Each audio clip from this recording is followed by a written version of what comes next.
முறையான அறிவிப்பு பலகைகள் இன்றி புதிதாக அமைக்கப்பட்ட வேகத்தடையால் விபத்தில் சிக்கி சுகாதார ஆய்வாளர் உயிரிழந்த சம்பவம் பரபரப்பை ஏற்படுத்தியுள்ளது.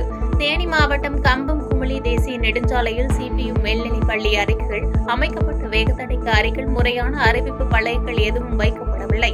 இதனால் வாகன ஓட்டிகள் இரவில் விபத்தில் சிக்கி வந்ததாக புகார் எழுந்தது. இந்நிலையில் கூடலூரை சேர்ந்த செல்வம் அள்ளிநகரம் நகராட்சியில் சுகாதார ஆய்வாளராக பணிபுரிந்து வரும் நிலையில் பணிக்கு செல்வதற்காக தனது இருசக்கர வாகனத்தில் கூடலூரிலிருந்து கம்பம் நோக்கி வந்து கொண்டிருந்தார். அப்போது கம்பம் சிபியு பள்ளி அருகில் புதிதாக அமைக்கப்பட்ட வேகத்தடையில் நிலை தடுமாறி கீழே விழுந்த அவர் பின்தலையில் பலத்த காயமடைந்து சம்பவ இடத்திலேயே உயிரிழந்தார். கம்பம் தெற்கு காவல் நிலைய போலீசார் உடலை கைப்பற்றி உடற்கூறு ஆய்விற்காக கம்பம் அரசு மருத்துவமனைக்கு அனுப்பி வைத்தனர். இந்த நிலையில் சம்பந்தப்பட்ட வேகத்தடையால் ஏராளமான விபத்துகள் நடப்பதால் நெடுஞ்சாலைத்துறை கவனத்தில் கொண்டு வேகத்தடையை அப்புறப்படுத்த வேண்டும் அல்லது முறையான அறிவிப்பு பலகை வைக்க வேண்டும் என்று சமூக ஆர்வலர்கள் கோரிக்கை வைத்துள்ளனர்.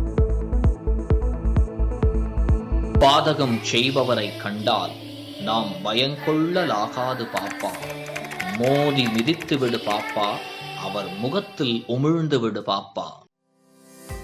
அண்மை செய்திகளை உடனுக்குடன் தெரிந்து கொள்ள இணைந்திருங்கள் இயம்நாடு தொலைக்காட்சியுடன். பாதகம் செய்பவரை கண்டால் நாம் பயங்கொள்ளலாகாது பாப்பா, மோதி மிதித்து விடு பாப்பா, அவர் முகத்தில் உமிழ்ந்து விடு பாப்பா. அண்மை செய்திகளை உடனுக்குடன் தெரிந்து கொள்ள இணைந்திருங்கள் இயம்நாடு தொலைக்காட்சியுடன்.